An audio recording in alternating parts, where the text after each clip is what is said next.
Good morning, सुप्रभात। कैसे हैं आप सब लोग? उम्मीद है आप सब लोग स्वस्थ होंगे, अच्छा फील कर रहे होंगे। और हर सुबह एक नई शुरुआत होती है। हर सुबह हमें जो है फिर पूरे दिन के लिए अपने आप को ट्यून अप करना होता है। तो याद रखिए हमेशा कि तरक्की का सबसे पहला नियम तो ये है कि हर दिन को एक अपॉर्चुनिटी समझें और हर सुबह अपने आप को पूरी तरीके से चार्ज होकर जो है वो काम में लगा दें। चलिए, तो मैं आज आपको एक अच्छी सी स्टोरी सुनाता हूँ जो मुझे बड़ी पसंद स्टोरी है। मतलब जो ऐसी कहानी है जो मेरे दिल के बड़े करीब है। एक बार क्या होता है कि एक आदमी होता है, वो बहुत अच्छा मूर्तिकार होता है। मतलब वो किसी भी स्टोन को, किसी पत्थर को वो मूर्ति में कन्वर्ट कर सकता है और बहुत बढ़िया मूर्ति बनाता है। लेकिन चूंकि जिस गांव में वो रहता है उस गांव में उसको उतने अवसर नहीं मिलते। भाई छोटा सा गांव रहता है, कितनी मूर्तियां बनाएगा आदमी, कितना कमाएगा आदमी। तो उसको गांव के लोग सलाह देते हैं कि भाई देखो ऐसा है, यहाँ तो मंदिर जो बनने थे वो सब बन चुके हैं, काम पूरा हो चुका है। अब तुमको यदि मूर्ति बनाना है तो तुमको शहर जाना चाहिए कि जो यहाँ से कुछ जंगल पार करने के बाद जंगल के उस तरफ जो है वहाँ पर कुछ बड़े बड़े गाँव हैं, वहाँ भी तुम काम कर सकते हो और शहर जाकर भी काम ढूंढ सकते हो। उस ज़माने में भी शहर हुआ करते थे। तो वो आदमी जो है वो कहता है चलो ठीक है भाई, कोई घर यहाँ पर है कि काम ना मिलने से अच्छा है कि मैं काम ढूंढने की तलाश में कहीं जाऊँ। तो वो एक बड़े से जंगल को पार करता हुआ जो है वो निकलता है वो उस दूसरे बड़े गांव जाने के लिए।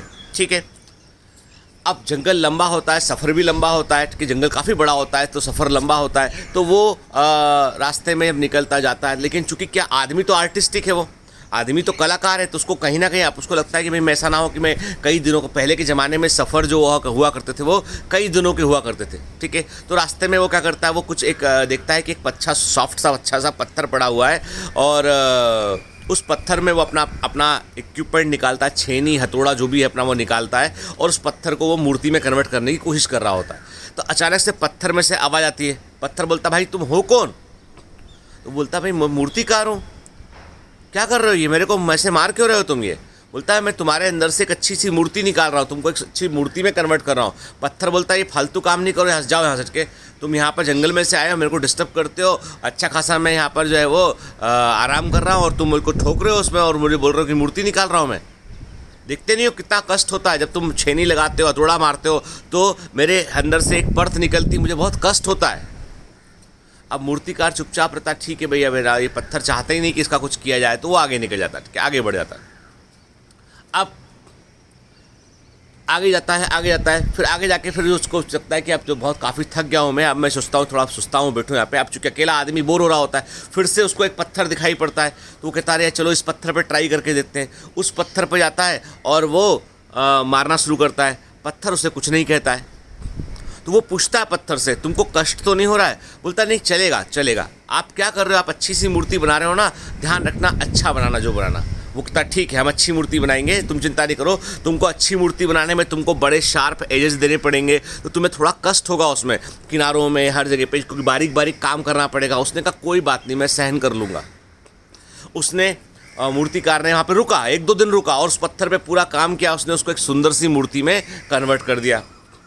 अब जंगल क्रॉस करके वो पहुंचता है उस गांव में। अब उस गांव के जो लोग हैं वो लोग जो है वो सब इकट्ठे होके जो है मीटिंग कर रहे होते हैं। तो वो पूछता भाई साहब क्या हो गया यहाँ पे, क्या मीटिंग चल रही है? उसने कहा कुछ नहीं, यहाँ पर चूँकि कई दिनों से बारिश का दिक्कत हो रहा था तो गांव के लोगों ने मन्नत मांगी थी कि जब पहली बारिश होगी तो हम यहाँ पर मंदिर बनाएंगे। और कल बारिश हुआ और आज हमको यहाँ पर हमारे पास जगह है मंदिर बनाने की। यहाँ पे हमको मंदिर बनाना है, एक सुंदर सा टेम्पल बनाना है। लेकिन उस टेम्पल के लिए हमको जो है मूर्ति बनानी है और हमारे यहाँ पे कोई मूर्तिकार है नहीं है। तो हम लोग ये बात कर रहे थे कि मूर्ति कहाँ से लेके आए कि हम उस मूर्ति को यहाँ मंदिर में रख सकें या मूर्ति बनवा सकें। तो वो मूर्तिकार कहता भाई साहब मैं बिल्कुल सही समय पे आया हूँ, मैं मूर्तिकार ही हूँ और आपको यदि बुरा ना लगे तो थोड़ा जंगल में मेरे साथ चलेंगे तो मैं एक बड़ी सुंदर सी मूर्ति बना के आया हूँ भगवान की। जो आप जिस भगवान की मूर्ति आप चाहते हैं, किस्मत से मैंने उन्हीं भगवान की मूर्ति को बनाया हुआ है। तो आप एक बार देख लेंगे, यदि काम चल जाएगा तो उसी मूर्ति को लगा लेंगे यहाँ पे हम, नहीं तो हम नया मूर्ति बना देंगे। गांव के लोगों ने बोला, 4-6 लोग इकट्ठे हुए, उन्होंने कहा चाहो इनके साथ जाओ जंगल में देख के आओ कहाँ पर मूर्ति रखी है। तो जंगल में वापस लौटता है वो। तो जिस पत्थर को उसने मूर्ति में कन्वर्ट किया होता है उस पत्थर को देख के लोग कहते हैं अरे वाह ये तो बड़ा सुंदर मूर्ति है। उसको वो उठा लेते हैं। गांव वाले बोलते चलो भाई मंदिर में रखेंगे।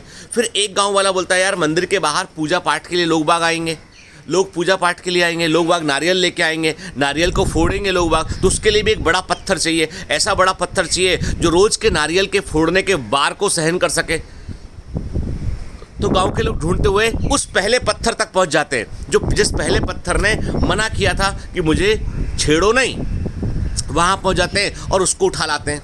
अब दोनों पत्थर एक ही जंगल में थे, दोनों की नीति अलग अलग हो गई। एक को मंदिर के अंदर रखा गया, मूर्ति बन गया था एक, उसको मंदिर के अंदर रखा गया, भगवान का दर्जा दिया गया। हर आदमी आता है, सर झुकाता है, हर आदमी आता है, घंटी बजाता है, हर आदमी आता है जो है वो पूजा अर्चना करता है, अपनी मन की बात उनसे कहता है, ठीक है। तो वो मूर्ति बन गया, ईश्वर बन गया वो। दूसरा वाला पत्थर जिसने कहा था कि मुझे मूर्ति मत बनाओ, मुझे आराम करने दो, वो अब क्या है, वो मंदिर के बाहर जो आंगन सा होता है वहाँ पे रखा हुआ है। जो भी आदमी आता है अपना नारियल चढ़ाता है और जोर से मार के उसमें फोड़ता है, ठीक है। अब रोज में उसे कष्ट होता है, रोज में लोग आते हैं नारियल फोड़ते हैं उसके ऊपर, लेकिन वो बाहर का बाहर रह गया। हमारे जीवन में भी अब इस कहानी से क्या शिक्षा मिलती है कि हमारे जीवन में भी दोनों अवस्थाएं होती हैं। एक अवस्था होती है आराम की, तात्कालिक आराम की अवस्था होती है, जिस अवस्था में हम जो है वो टेम्परेरी आराम को और कंफर्ट को हम प्रायोरिटी देते हैं। तो हम उस पत्थर के समान बन जाएंगे जो मंदिर के बाहर रखा है कि वहाँ पर फिर हमें ज़िंदगी भर जो है कष्ट उठाने पड़ेंगे। लाइफ पैकेज में होती है, लाइफ में कंफर्ट और जो है आपका हार्ड वर्क सब पैकेज में मिलता है। क्या पहले रिडीम करते हैं तो क्या बाद में बचेगा, ये बड़ा इंपॉर्टेंट चीज़ है। और यदि आपने आपकी करियर बिल्डिंग की एज में उस पत्थर के साथ आपने कष्ट उठा लिया जिसको मूर्ति बनाने के लिए जो है वो बार बार तराशा गया था, तो एक दिन आप सही जगह पर स्थापित होंगे, लोग बाग आपका सम्मान कर रहे होंगे। तो ये छोटी सी कहानी हमको बहुत कुछ बतलाती है कि वो ये कहानी ये बतलाती है कि बनने की प्रक्रिया में, कुछ करने की प्रक्रिया में कष्ट होते हैं, प्रहार सहने पड़ते हैं, ठीक है, और हमको दुख होता है, हमको जो है वो चोट लगती है, लेकिन उसी से हम मजबूत होकर उभरते हैं और उसी से हम कुछ पा पाते हैं। यदि आप कंफर्ट जोन के बाहर नहीं निकलेंगे तो फिर बाकी की ज़िंदगी पूरी अनकंफर्टेबल तरीके से गुजरेगी। तो आज का मेरा मैसेज यही है कि बनने की प्रक्रिया में आने वाले कष्टों से घबराइए मत, साहस से मुकाबला कीजिए, उसका बर्दाश्त कीजिए उसको, क्योंकि एक दिन आपका निर्माण होगा, एक दिन लोग आपका सम्मान करेंगे। All the best, have a great day.